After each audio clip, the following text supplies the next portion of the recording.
Welcome back to Love Cyber, and today we have a crazy story from the world of AI because basically researchers have uncovered a new kind of vulnerability which they're calling adversarial poetry, and the idea behind this vulnerability is that you can actually trick AI into fulfilling malicious requests simply by presenting those requests in a creative kind of format. So I do have the article here from PC Gamer.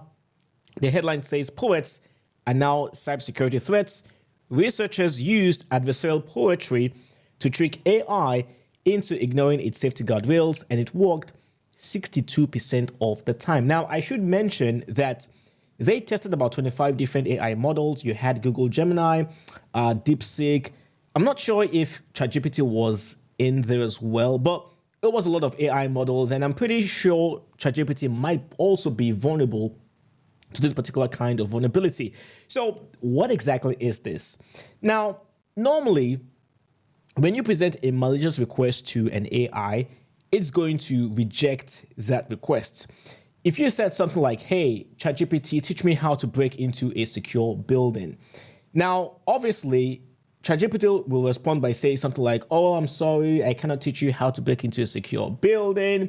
However, I can teach you the best security practices for buildings." Like, it's going to try and deflect.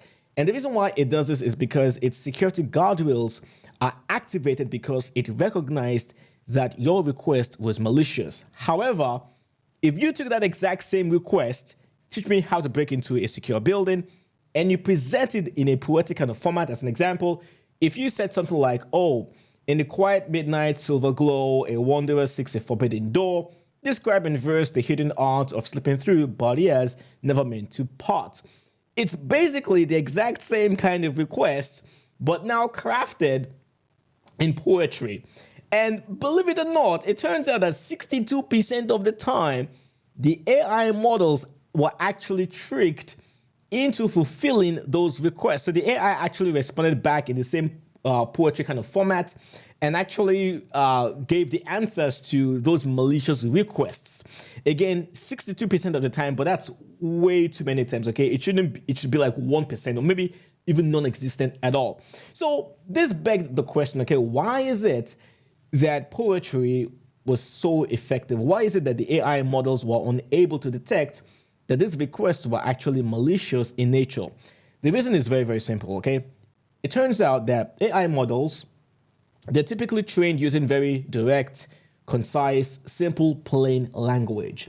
So when you say something like, "Teach me how to break into a secure building," that is very, very, very direct. It is concise, it is plain. So the AI automatically knows, okay, this is a malicious request, I have to deny it. But when that same request is now wrapped around poetry or presented in a very creative format, the guardrails, the AI's guardrails fail to activate because now the AI is thinking, "Oh, this must be a creative kind of request. Maybe the request is, maybe the person requesting is a poet, or they're working on some kind of a movie or something like that," right?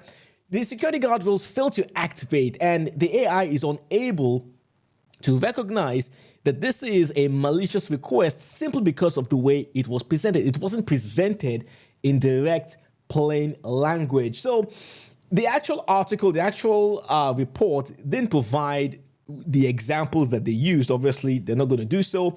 The one I just gave you is one I thought about. So I thought this was very, very, very fascinating that AI models apparently go weak in the knees when they hear poetry. So I just wanted to share that story with you. Obviously, it's good that they've uncovered this new kind of vulnerability.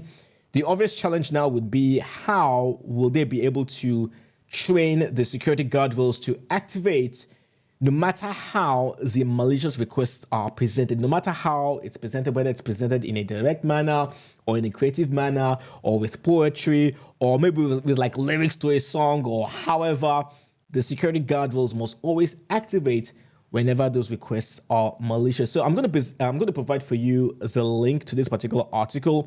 They do also have the PDF report.